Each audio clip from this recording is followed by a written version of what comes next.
Good morning दोस्तों, मैं हूं संतोष और आज का टॉपिक है फाइनेंशियल इंस्ट्रूमेंट फॉर इन्वेस्टमेंट।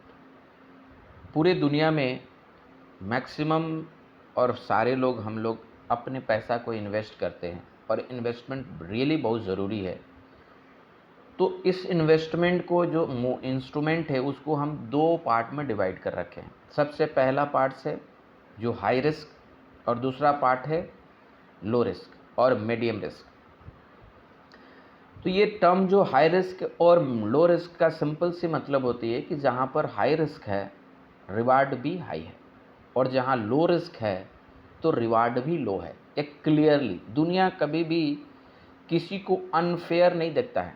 अगर कोई इंसान रिस्क लेने में अपने पैसा गंवाने के लिए कुछ स्टेप आगे लेता है तो जो भगवान है, जो प्रकृति है, वो उसको भी ज़्यादा देता है रिस्क और ज़्यादा रिवार्ड भी देता है उसके साथ। लेकिन अगर किसी को रिस्क नहीं लेना है तो फिर उसे रिवार्ड भी नहीं मिलेगा। सिंपल एक टर्म में मैं आपको बताना चाहूँ कि नाव जो बनती है ना, समुद्री जो जहाज बनता है ना, वो सबसे सेफ माना जाता है समुद्र के किनारे।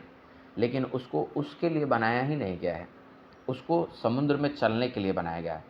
तो डैट मीन्स समुद्र में चलेगा तभी उसकी वैल्यू है और तभी हम समझ पाएंगे कि हाँ वो शिप है। अदरवाइज किनारे तो एक खंभा भी बांधकर हम रख देंगे तो वो भी स्टे करेगा, वो भी उसका काम कर लेगा। तो सेम यही होता है कि जो इंसान दुनिया में रिस्क लेता है, रिस्क का मतलब गैम्बलिंग नहीं हुआ, रिस्क का मतलब कि ऐसे बिना कैलकुलेशन के कुछ भी नहीं हुआ। रिस्क का मतलब हुआ कि अगर आपके पास 100 रुपीज़ है और आपकी कैपेसिटी है कि मैं उस 100 रुपीज़ से 500 कमा सकता हूँ, तो आप ज़रूर उसमें से रिस्क ले सकते हैं कि हाँ मेरा 150 अगर ख़त्म हो जाए तो कोई दिक्कत नहीं है। डैट मीन्स जितना इनकम है उससे रिस्क आपका 1/3 होना चाहिए। यानी कि अगर आपकी 100 रुपया में 30 रुपया रिस्क ले रहे हैं तो डैट मीन्स उसकी earning capacity 3 times that mean 100 rupees होना चाहिए, तब आप 30 रुपया का रिस्क ले सकते हैं। तो that means higher the risk higher the return, lower the risk lower the return. तब हायर रिस्क कैटेगरी के इंस्ट्रूमेंट होते हैं और एक लोअर रिस्क कैटेगरी के इंस्ट्रूमेंट होते हैं जिसमें गवर्नमेंट की सपोर्ट होती है, जिसमें गवर्नमेंट एश्योरिटी देता है, तो रिटर्न भी आपको नहीं मिलता है। तो मैं सबसे पहले लो रिस्क कैटेगरी के इंस्ट्रूमेंट को बताना जा रहा हूँ। सबसे पहले पीपीएफ, पब्लिक प्रोविडेंट फंड। यहाँ पर आपको नॉर्मली 7 से 8% का रिटर्न मिल जाता है साल में, फिक्स है, कोई रिस्क नहीं। एनपीएस, यहाँ पर रिस्क है लेकिन फिर भी इसमें भी दो कैटेगरी का है। रिस्क कैटेगरी वाला होता है जो मैक्सिमम अपने इक्विटी में इन्वेस्ट करता है और थोड़ा सा पार्ट वो अपना डेप्ट में इन्वेस्ट करता है। लेकिन अगर आपके पास चॉइस है, आप 100% भी यहाँ डाल सकते हैं अदर दैन इक्विटी में, जो बैलेंस्ड रहेगा, वहाँ रिस्क नहीं रहेगा, वहाँ फिक्स इनकम 8 से 9% आपको मिल जाएगा मैक्सिमम। फिर आता है हमारा एफडी। तो एफडी हमारा सबसे सेफेस्ट है, उसमें आपको कोई रिस्क नहीं है। जो भी रेट ऑफ इंटरेस्ट आपको बताई जाएगी वो साल में मिल जाएगा 6 से 7%, बहुत हुआ 5 से 6%, वैसा ही। फिर आप हम चलते हैं उसके बाद गवर्नमेंट बॉन्ड। गवर्नमेंट बॉन्ड में भी आप जाते हैं, जो सेफेस्ट बॉन्ड है उसमें आपको वही 8 से 9% मैक्सिमम रिटर्न मिलेगा, रिस्क नहीं है। लेकिन उसमें भी अगर रिस्क की कैटेगरी में जाते हैं, जो प्राइवेट इंस्टीट्यूशन का बॉन्ड लेने जाते हैं, तो वहाँ पर 12% तक भी रिटर्न मिल सकता है, लेकिन वो रिस्क है, क्योंकि अगर इंस्टीट्यूशन डूब जाएगी तो आपका पैसा नहीं मिलेगा। तो ये सारे कुछ उसके अलावा आप पोस्ट ऑफिस में चले जा सकते हैं। कुछ तरह इसी तरह का एक मतलब इंस्ट्रूमेंट डिसाइड की गई है और मार्केट में रन कर मैक्सिमम लोग इसमें इन्वेस्ट करते हैं। लेकिन इन सब का रेट ऑफ रिटर्न आप जोड़िएगा एवरेज आउट करके तो वही 7 से 8%, उससे ज़्यादा आपको नहीं मिलेगा। दूसरा कैटेगरी है जो हाई रिस्क, और हाई रिस्क में आपका आता है इक्विटी, म्यूचुअल फंड्स और एनपीएस में मैंने आपको बताया कि अगर मैक्सिमम 75% तक आप इक्विटी में इन्वेस्ट करते हैं तो वो भी हाई रिस्क कैटेगरी में आ जाएगा, रिटर्न भी उसकी उसी अकॉर्डिंग्स होगी।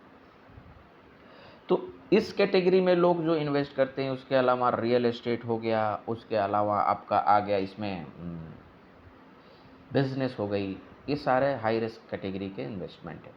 लो रिस्क कैटेगरी में आपका गोल्ड भी आता है और किसी प्रेशियस मेटल भी आएगा, सिल्वर भी आएगा। लेकिन हाई रिस्क कैटेगरी में बिजनेस भी आ जाएंगे, ठीक है। तो ये क्लियर एंड क्लियर हमें समझना है कि जहाँ पर रिस्क ज़्यादा है वहाँ रिवार्ड ज़्यादा है, जहाँ रिस्क कम है वहाँ रिवार्ड कम है।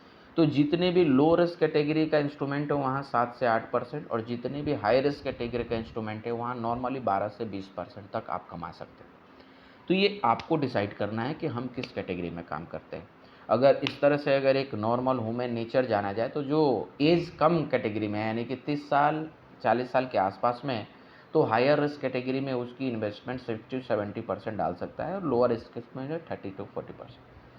लेकिन जिनकी एज 60 और 60 से अबव है और उनको रिस्क लेना नहीं है, तो डैट मीन्स उनकी 90% ये सेविंग यानी कि लो रिस्क कैटेगरी में रहता है, 10% ही हाई रिस्क कैटेगरी में रहता है। तो एज भी डिसाइड करता है कि हम किस कैटेगरी में अपना इन्वेस्टमेंट कर रहे हैं। लेकिन अब ये सारे समझने के बाद मैं आपको बताना चाहता हूँ कि इन्वेस्टमेंट हम करते किस लिए। सबसे पहले तो हम अपने पैसा को ग्रो कराने के लिए करते हैं ना, और अगर हम इन्वेस्टमेंट करें मेरा पैसा बढ़े ही नहीं तो फिर फ़ायदा क्या हुआ। तो अब जानना चाहते हैं कि पैसा क्यों नहीं बढ़ा, क्योंकि एफडी में भी मैंने आपको बताया 6 से 7%, 5 से 6% भी हो सकता है, और बाकी सारा जो लो रिस्क कैटेगरी में उसमें 7 से 8% आपको रेट ऑफ रिटर्न मिलता है। लेकिन नॉर्मली हमारा देश का इन्फ्लेशन 6 से 7% है, ये नॉर्मल जो गवर्नमेंट दिखाता है, लेकिन प्रैक्टिकली आप जोड़िएगा तो 9 से 10% है, क्योंकि जो स्टैंडर्ड ऑफ लिविंग का इन्फ्लेशन है ना वो गवर्नमेंट नहीं जोड़ता है, केवल प्राइस जोड़ता है वो जो प्राइस बढ़ गई बेसिक नेसेसिटी की और जो हमारा डे टू डे एक्टिविटी जो करते हैं। आप देखते होंगे कि जो आपकी स्टैंडर्ड वे ऑफ लिविंग है वो बढ़ रहा है। मान लीजिए आप पहले 5 से 10 हज़ार की मोबाइल पर काम चला लेते थे, तो आज जो आपके लिए 50 हज़ार की मोबाइल चला रहे हैं ना, क्या ये इन्फ्लेशन हमारा 10% कैटेगरी में आएगा? तो नहीं आएगा ना। पहले हम एक नॉर्मल कपड़ा पहन लेते थे, लेकिन आज आपको सूट चाहिए जो कि 5 गुना ज़्यादा कॉस्टली है।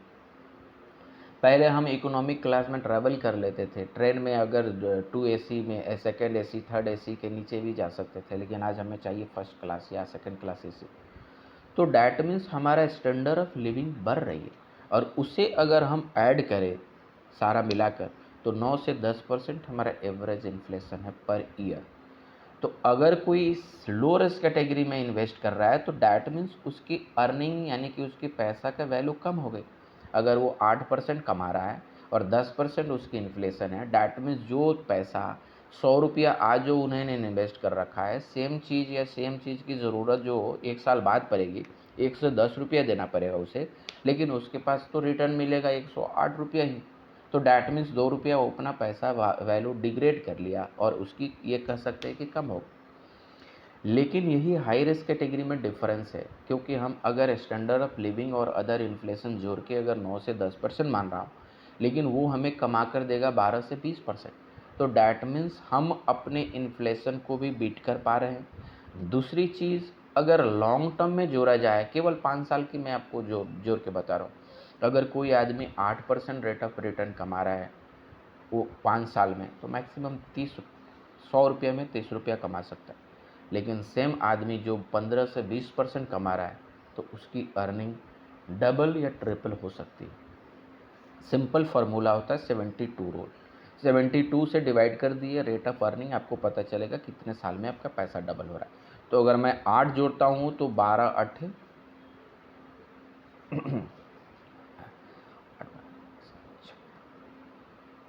ठीक है, तो उससे डिवाइड करने के बाद आपका टोटल कैलकुलेशन आ जाएगा। तो मैं एज ए कंक्लूज़न कहना चाहता हूँ, रिस्क है तो इश्क है, बिना रिस्क का कुछ भी नहीं है।